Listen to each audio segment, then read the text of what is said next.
నమస్కారం. మీ విజయ్ కుమార్ కంట. ఈ పొద్దు ఒక విషయం మాట్లాడుకోవాలి. జీవితం చాలా అందమైంది అని అనుకుంటాం. నిజమే, జీవితం అందమైంది. మనం మలుచుకోవటాన్ని బట్టే అది ఉంటుంది. ప్రతి మనిషి ఈ అందమైనటువంటి జీవితంలో మీరు కానీ నేను కానీ, ఇందుకు నేను కూడా మినహాయింపేం కాదు మిత్రులారు, చాలా ఒత్తిడికి లోనవుతాం. ఒత్తిడి లేచింది మొదలు ఒత్తిడి. ఈ ఒత్తిడి నుంచి ఎప్పుడు రిలాక్స్ అవుతాం అనేది మనకు అర్థం కాదు.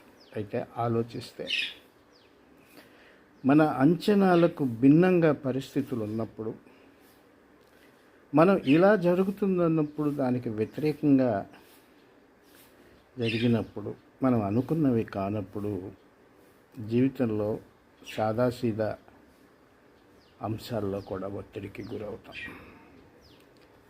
ఈ ఒత్తిడి నుంచి బయటపడాలంటే ఒకటే,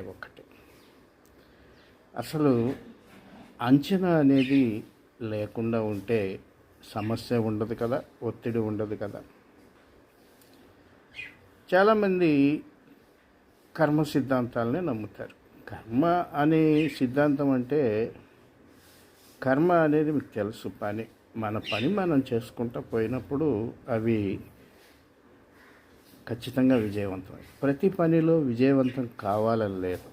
సో ఎక్స్పెక్టేషన్స్ లేకుండా మన జీవన సరళిని ముందుకు నడిపిస్తే ఒత్తిడి అసలు ఉండదు. రెండోది, నేను మళ్ళా చెప్తున్నాను, ఎక్స్పెక్టేషన్స్ అంటే అంచనాలు, ఊహలు ఇవన్నీ వద్దు.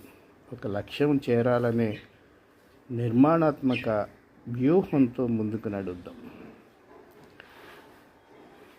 అది సఫలీకృతం అవుతుందనే భావిద్దాం. సఫలీకృతం కాకపోతే మరలా ఇంకొక వ్యూహం ఎన్నుకోవచ్చు. Expectations, don't expect in life but accept everything అంటారు. దేన్ని అంచనా వేయకు, కానీ ఎదురయ్యే ప్రతి సమస్యని అంగీకరించు, స్వీకరించు. ఇక ఒత్తిడి అనేది కనిపించదు. Good morning.